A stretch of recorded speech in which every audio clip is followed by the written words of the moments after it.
This is the Big O Show. This is the Big O Show. All right, Ira. How you feeling? You feeling? I'm feeling good, but then you broke the news on your previous segment that Tua might have taken a dump in public. So I think we need to get the breaking news story here. It is, you know what, Big O? It's interesting because obviously you're in the game. By the way, he was going off of a story because yesterday they put out that Larry Fink from BlackRock that, Trump could be thinking of him as Treasurer Secretary. And I'm like, this is just like sports when it's boring. Hey, they'll sign Ryan Tannehill as a backup quarterback. No, they won't, dude. It's just like Larry Fink is going to leave BlackRock to become the Treasurer Secretary of the United States when Larry Fink makes a living telling the Treasurer Secretary of the United States what the hell to do on a daily basis. What, is he going to take a step 800 steps down? No, come on, bro.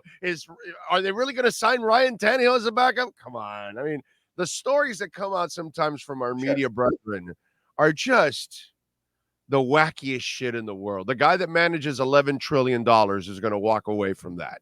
We live in a click world. It just is what it is. I can't tell you, every morning I wake up and I have a certain path of what I do. I read every story in the paper. I try to find every NBA story. I get a clips package of every NBA story. So much of it is clickery that you just look around there, and that's my job as a genuine, real media outlet versus others to separate, the chaff from the real stuff and sort of go from there, just like you try to do. But we both know anything with the word Tua in it is clickbait magic, so that's what we see. How many months have we gone through, Big O? Tua doesn't have an extension, so the world is going to end. As if Tua doesn't have an extension, he'll refuse to play. As if he'll hold out. As if he won't be in camp on Friday. But that's just where we are. That's why we need more priorities like Heat Summer League Championship game. Yeah. Although that's, again, I got you want something twisted. I forgot to tweet it out over the weekend. I fucking enjoy way more the Summer League than watching USA basketball. I'm sorry, dude. I'm watching that over there, and I just had to turn it off against South Sudan. Right. I mean, seriously, this is how you're playing. At least I'm getting an up-and-coming young coach that wants to really, make some real decisions out there, managing some young players, young guys that are developing. Again, it's really exciting when it comes to the Heat because they always find, diamonds in the rough. So you're wondering, okay, let's see who we got. To me, I just find it way more interesting watching Heat Summer League than USA basketball. That just frustrates me and bores me at times. And because when a player plays with every last ounce of desperation, you see it. Whether it's Isaiah Stevens, whether it's Khalil Ware, whether it's Pelle Larson, whether it's the guys trying to earn minutes, trying to earn jobs, trying to earn a living. And that's why, matter of fact, I'm going to give you something today I think is a reasonable talking point, and I want to get your opinion on it. Overnight, it was announced that LeBron James would carry the flag for the United States Olympic team at the opening ceremonies. I think it's a horrible choice, and it has nothing to do with who LeBron is. He gets celebrated anyway, but only once every 4 years do we truly celebrate our swimmers, our gymnasts, our weightlifters, our fencers. It should be Noah Lyles, actually. It should be someone who this is the pinnacle of their sports. No matter if Team USA wins the gold in France, beats these other teams or not, what's the pinnacle for every NBA player? An NBA championship ring, the Lawrence Kennedy Trophy, doing that. In these other sports, there is no higher achievement, even though people might say world championships in track and field, than an Olympic gold medal. In swimming, than an Olympic gold medal. In gymnastics, than an Olympic gold medal. Let those players, those athletes, who only have once every 4 years in the limelight to have their moment. LeBron James, God bless him and what he's done for the sport, how he's been the modern day Larry and Magic and Michael, keeping it afloat. I get that. But this isn't his moment. I think they should have selected an athlete from a sport where the Olympics are the pinnacle. And I think it was sort of a mistake, and I think it was misguided. But you know what? It'll get ratings because this is what NBC wants, and television drives everything. And people will tune in to see LeBron James, who they know carrying the flag, versus, like you said, a track and field star, a swimmer, or someone who they don't know. Yeah, no, I mean, I would have picked Noah Lyles, man. I mean, Jesus Christ, dude. You know, it's that right there would be. And by the way, Noah got into a controversy months back when he said, you know, the track and field real world champions, not the NBA. You know, and he was right actually. You know, because he was talking about how there's runners from every Sure. world here and all that kind of, and then people in the NBA, you know, started and sports fans started picking on Noah, you know, for that kind of stuff. But technically, he's right, and I like your point. These people, they work all for 4 straight years for one moment. Yes. And you know, come on, dude, you got to respect the hell out of that. And you're right. I would have Gabby Thomas. Jesus Christ. I mean, talk about representing your sport every way possible in perfection is Gabby Thomas.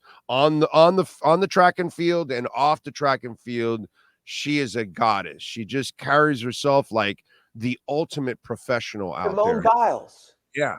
Yeah. Oh I mean, you yeah. go that way, and have been at the Olympics that long. That makes a difference. You know, Diana Taurasi and how many Olympics she's been in, and how that's been her thing. Also, I could see that. Look, nothing against LeBron. He is a great ambassador for the sports. He's you know, a lot of guys have reputations. He doesn't. He has done right by people. God bless him. I just think this would have been an opportunity for someone else.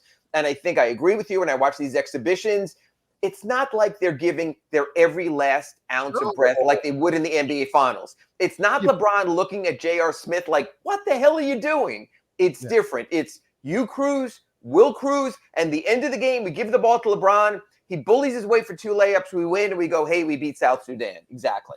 Yeah, exactly. By the way, just a little bit off the beaten path, Caitlin and Reese got some revenge there. I know it's just an all-star game, Right.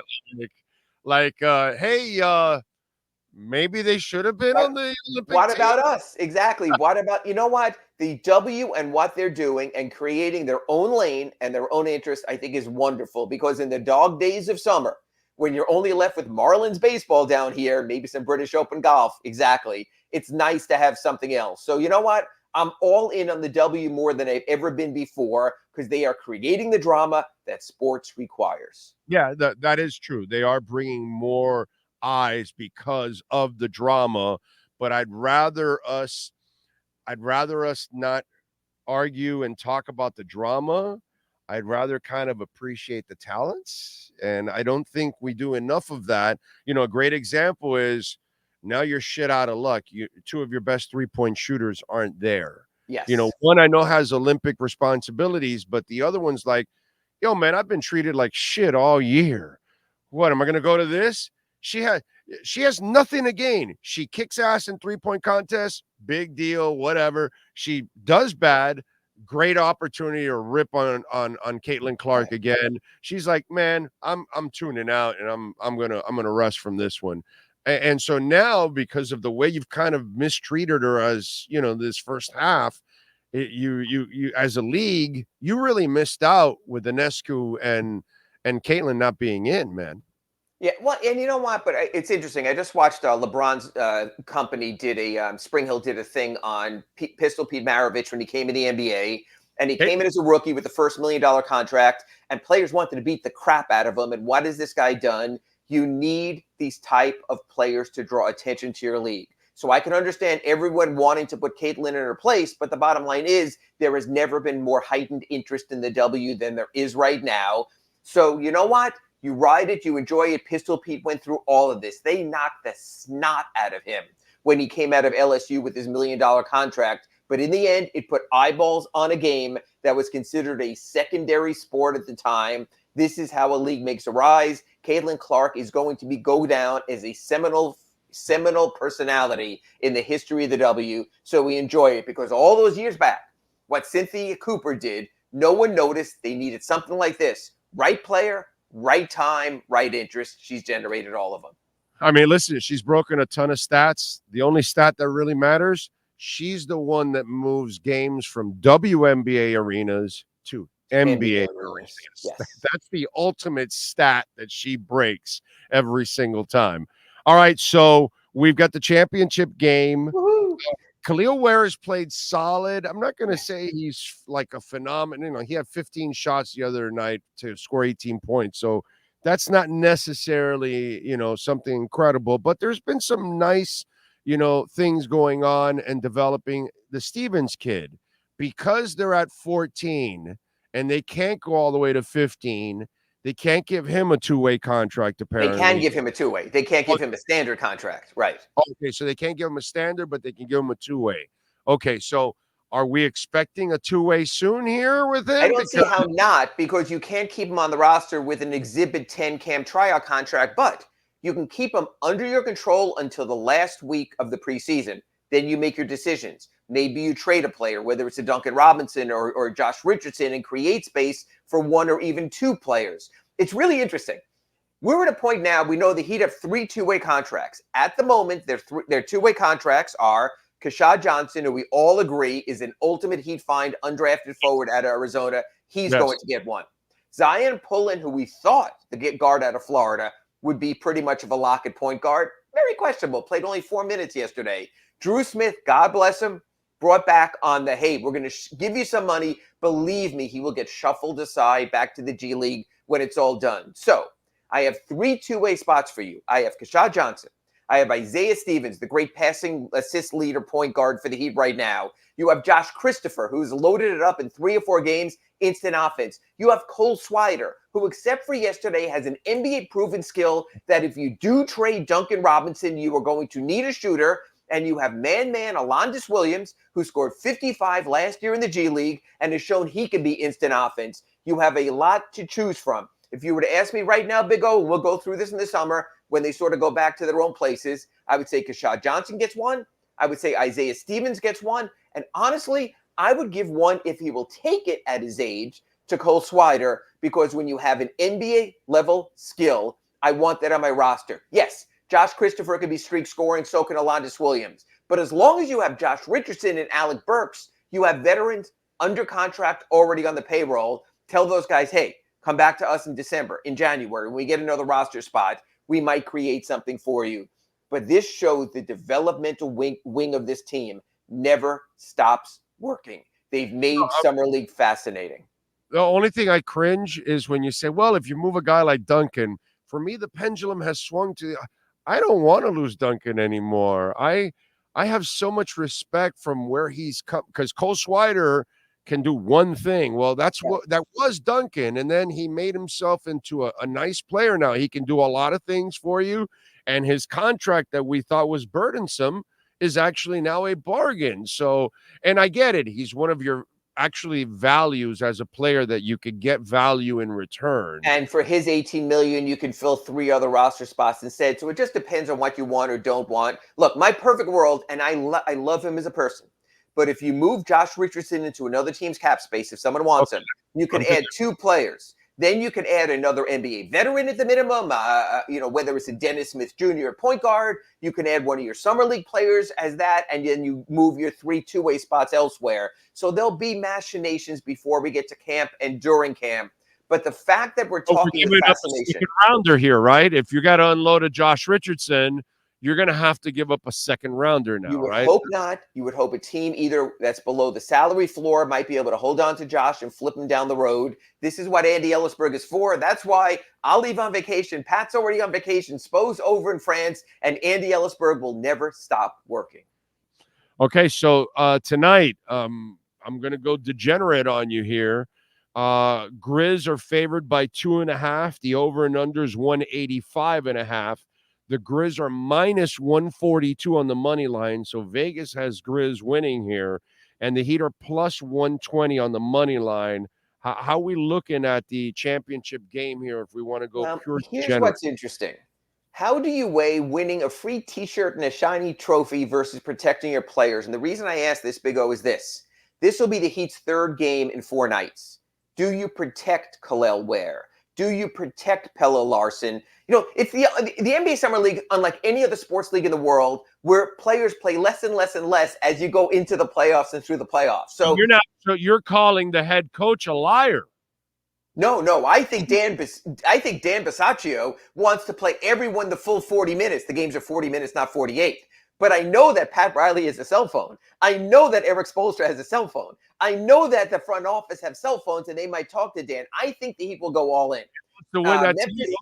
Dan wants to win that title. He said we're talking T-shirts. Who doesn't like a T-shirt? They're going to shoot them out of cannons to the players, and there will be a ring ceremony after the game. And they've already made up lovely rings for the players. I don't know what they're worth, if they come out of a bubblegum machine or not, but still they'll get rings. I think the Heat will play to win. Dallas is without Zach Edey, who has an ankle sprain. He's not playing. Jake LaRavia is not playing. Their three-point shooter they drafted a couple of years ago.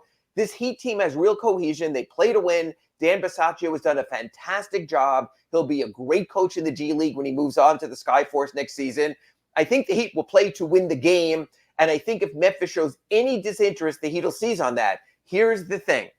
The one player that the Heat struggled in the playoffs for years to beat was Scottie Pippen and the Bulls. Of course, Michael Jordan. Scottie Pippen Jr. is coming off a triple-double for the Memphis Grizzlies summer team. Can the Heat get the revenge of the Pippen? That's what we'll see tonight. All right, one more thing. Sure. And we go back again. The good thing about you and I being able to talk, we are old and we have seen it all in the history of the Heat. And so back to the days of the early days of the rivalry. Sure.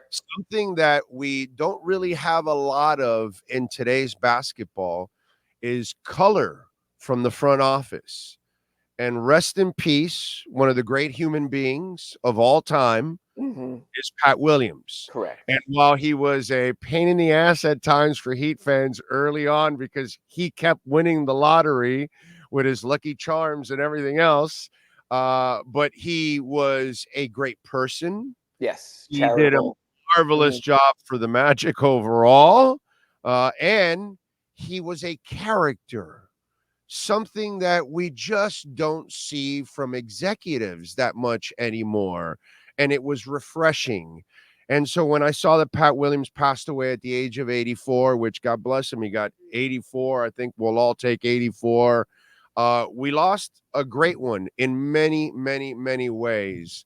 Really, really good person in Pat Williams. And he understood the game was just a game. And he learned at the side of Bill Veeck growing up and what Bill Veeck did in baseball. So when he took over the Chicago Bulls, the first thing he did was invent Benny the Bull. When he was with the 76ers, he realized Dr. J was special and should be marketed as such. During those great years when Billy Cunningham was his championship coach, he worked there. Yes, exactly. And when he went to the Magic, he understood, I'm going to a theme park city that has to build a family product, and that's what I'm going to do. And hey, if this Chaffel guy down in Miami wants to be so goddamn serious about basketball, I'll come from the other direction. I'll put together a trophy for the season series, whether he wants it or not.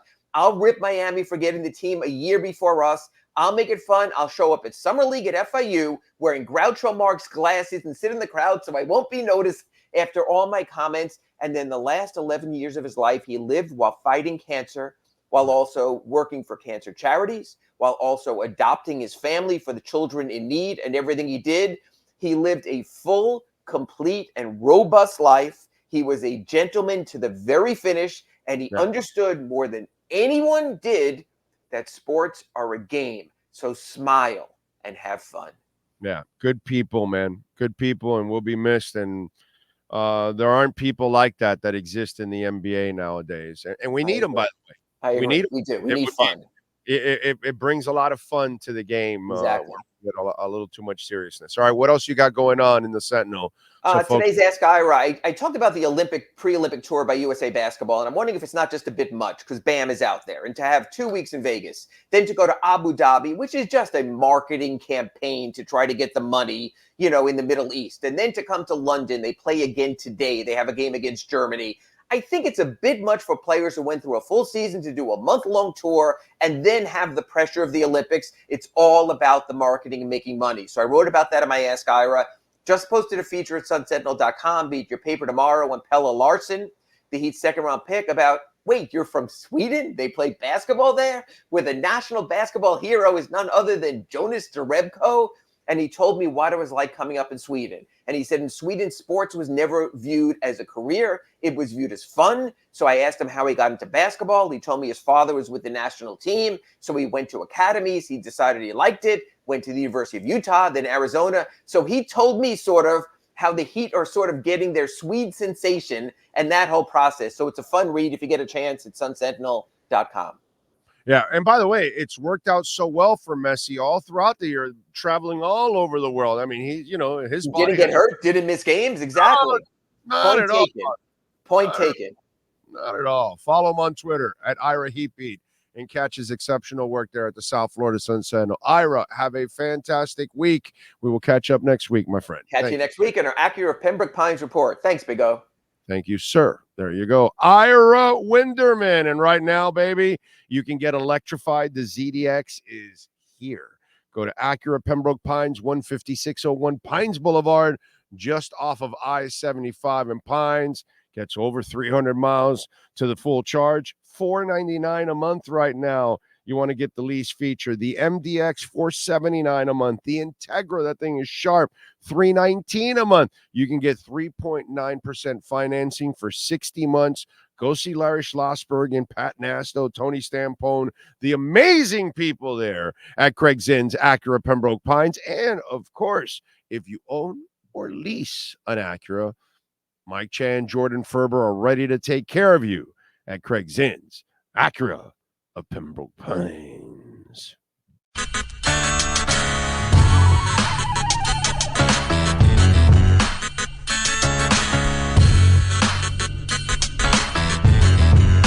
This is the Big O Show. This is the Big O Show.